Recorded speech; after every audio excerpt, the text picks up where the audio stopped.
Hey, I'm Luke Schellenberger. I'm an ENT doc. So I would probably say at least several times a week I have somebody come in saying my nose is completely blocked up and I have to use spray to help me out. And I was like, oh, are you on Afrin all the time? They're like, oh, no, it's not Afrin. It's Mucinex decongestant spray. I was like, no, it's the same thing. They're like, really? I was like, yeah. Or same thing, and say that, oh, I'm not on Sinex spray. I'm not on Afrin, I'm on Sinex. I know not to use Afrin, but I'm on Sinex. Or I'm on 4-way, or Equate spray. Or there's like a dozen different ones.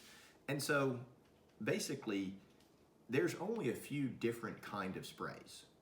There's decongestants, there's steroid sprays, and there's topical antihistamines. Well, topical antihistamines are prescription only, so they're only really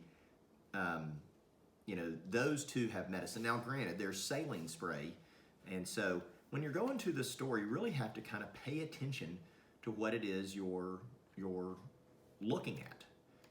And so I've written down the two ones to avoid. Look at the active ingredient. If it says oxymetazoline, that is the active ingredient in Afrin, or neosynephrine, that's another decongestant spray. Stay away from those. They're terrible.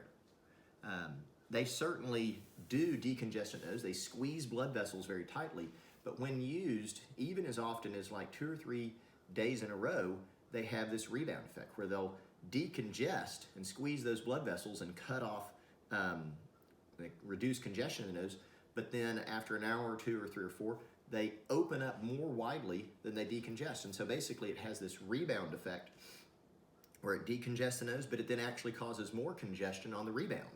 And so patients then say, oh man, this worked, I gotta use it again. And so they get stuck on using it all the time. And so from my standpoint, if your nose is stuffy, use anything else, because this in and of itself becomes a huge problem. And I've actually had patients that they can't get off the spray, and we're trying all sorts of different things to try to get them off of it, when the spray is actually more of a problem than a benefit, and they get quote unquote addicted. And so stay away from decongestant sprays. The only thing that, in my opinion, they're really helpful for is if you're having a nosebleed. And so there's some things they can do, because they actually can help to stop a nosebleed pretty quickly. If you put it on a cotton ball, put that in the nose and squeeze around that. But certainly, if you're not having problems with nosebleeds, I just stay away from them. Use other ways to try to get your nose and your nasal stuffiness under control.